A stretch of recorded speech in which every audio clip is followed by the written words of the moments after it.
जय हिंद दोस्तों, स्वागत है आप सभी का एयर स्टडी क्लासेस पर। दोस्तों आज यूपी ट्रिपल एस सी पेट एग्ज़ाम 2021 का एग्ज़ाम संपन्न हो गया है। यूपी ट्रिपल एस सी 2021 के पेट एग्ज़ाम में फर्स्ट शिफ्ट में जो एग्ज़ाम हुआ है उसमें जो क्वेश्चन पूछे गया था, पेट की परीक्षा में बैठने वाले अभ्यर्थियों द्वारा जितने क्वेश्चन भेजे गए थे उसमें से पहले जो क्वेश्चन भेजे गए थे उस पर हमने पहले आंसर बता चुके हैं, उसका आंसर की हम दे चुके हैं। यदि आपने उसको नहीं देखा है तो इस वीडियो के अंत में उसका लिंक मिल जाएगा, उसे आप जाकर के देख लेंगे। इस वीडियो में बाकी के जो बच्चे प्रश्न जिसको अभ्यर्थियों ने बाद में भेजा है उसे इस वीडियो में देख लेते हैं, कौन कौन से प्रश्न पूछे गए थे और उसके क्या सही आंसर होते हैं, आप मिला लीजिएगा। ये दोस्तों सबसे सटीक और सबसे तेज आंसर की आपको मिल रहा है। तो चलिए सभी प्रश्नों का सही जवाब बताते हैं, कौन कौन से प्रश्न पूछे गए थे, क्या क्या उसके सही जवाब हैं। दर्प का पर्यायवाची क्या है? तो दर्प का पर्यायवाची ये हिंदी में पूछा गया था, इसका सही जवाब होगा अहंकार। दर्प का पर्यायवाची अहंकार होता है। ये शेष प्रश्नों को हम जानेंगे। यदि आपने शुरू के प्रश्नों का उत्तर नहीं देखा है तो वीडियो के अंत में डिस्प्ले पर शो हो जाएगा, आप उसको देख लेंगे। देखते हैं सेकंड क्वेश्चन आपका। एक और क्वेश्चन पूछा गया था हिंदी में, एकल का विलोम क्या होगा? तो एकल का विलोम होगा बहुल। गागर में सागर भरना, ये मुहावरा से आया था कि गागर में सागर भरना का क्या अर्थ है? तो इसका अर्थ है थोड़ी में बहुत कहना, थोड़े में बहुत बात कह देना। आगे जो आपसे प्रश्न पूछा गया था, कुछ शब्द दिए गए थे आपके, महत्वाकांक्षा का जो शुद्ध रूप है, शुद्ध वर्तनी है, वो आपको बताना है। तो इसमें जो महत्वाकांक्षा का शुद्ध वर्तनी होता है दोस्तों, जब हम इसको महत्वाकांक्षा पढ़ते हैं तब ये महत्वाकांक्षा होता है, और जब हम इसको महत्वाकांक्षी पढ़ते हैं तो वहाँ पे वो का आ नहीं लगता है, महत्वाकांक्षी हो जाता है। और जब हम लास्ट में आ की मात्रा लगाते हैं तब ये महत्वाकांक्षा हो जाता है। तो ये आपका महत्वाकांक्षा सही था। आगे आपसे इंग्लिश में पूछा गया था फेमस का सिनोनिम्स क्या है? तो फेमस का पर्यायवाची पॉपुलर होता है, प्रसिद्ध।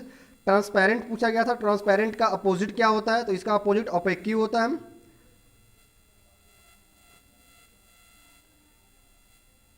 आपसे पूछा गया था हिंदी दिवस कब मनाया जाता है? तो हिंदी दिवस 14 सितंबर को मनाया जाता है। ओणम किस राज्य का त्यौहार है? तो ये केरल का त्यौहार है ओणम।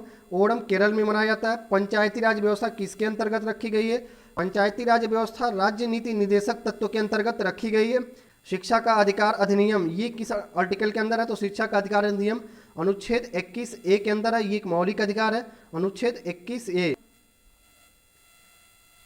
आगे आपसे पूछा गया था कि 2014-15 में कच्चे ऊन का उत्पादन 19-20 के उत्पादन का कितना है? दोस्तों ये एक प्रश्न याद आ रहा था कि 2014-15 में कच्चे ऊन का उत्पादन, ये जो ग्राफ एनालिसिस से क्वेश्चन आया हुआ था ग्राफ में, तो उस वहाँ पर एक ये क्वेश्चन था कि 14-15 के कच्चे उत्पादन में दर 19-20 के उत्पादन का जो है, इसका जो सही जवाब था वो 3/4 सही था इसमें।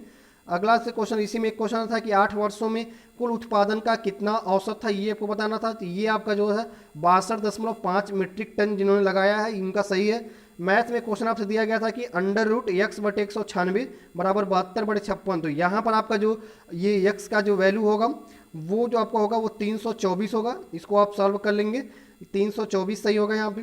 आगे जो आपसे क्वेश्चन था कि 18 कैरेट सोने की खरी, शुद्ध सोने खरी कितना परसेंट होगा? तो ये जो आपका होगा वो 75% होगा यहाँ पे। आगे जो है आपके एक, आगे आपसे मैथ में एक औसत का क्वेश्चन पूछा गया था कि कोच की उम्र कितनी होगी? तो यहाँ जो कोच की उम्र निकलेगी वो 37 वर्ष निकलेगी। जिन्होंने 37 वर्ष लगाया है उनका सही जवाब है। आगे इस क्वेश्चन मैथ में पूछा गया था √5 माइनस √3 बटे √5 प्लस √3।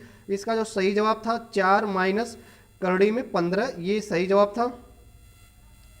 मैथ में क्वेश्चन आया था टीवी सेट का मूल्य 30% घटाने पर उसकी बिक्री 20% बढ़ गई, तो उसके टोटल पे क्या प्रभाव पड़ेगा? तो इस क्वेश्चन का जो सही जवाब था वो 16% घट जाएगा, ये सही जवाब था। आगे आपसे एक मैथ में एक क्वेश्चन पूछा था AQ+BQ के फार्मूले पर, तो ये अलजेब्रा के फार्मूले क्वेश्चन था आपका। AQ+BQ A² +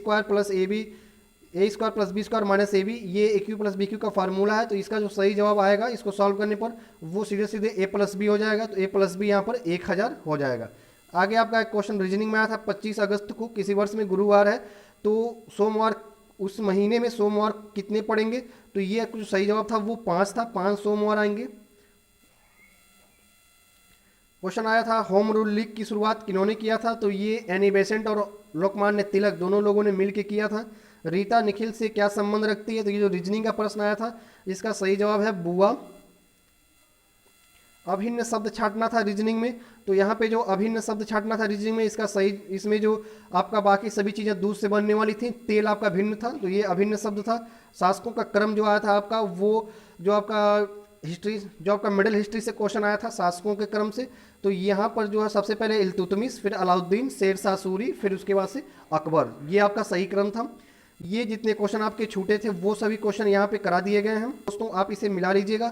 ऐसे ही लेटेस्ट अपडेट पाने के लिए नीचे रेड कलर के सब्सक्राइब बटन को प्रेस कर लीजिए। दोस्तों आगे पीईटी एग्जाम में कट ऑफ क्या रहने वाला है, कितने सिलेक्शन, कितने अंक लाने पर पीईटी परीक्षा में आप क्वालिफाई हो जाएंगे, इस पर हम एनालिसिस करके और एक वीडियो बनाएंगे जिसे आप देख लीजिएगा। मिलते हैं फिर किसी नए वीडियो में। जय हिंद, शुक्रिया।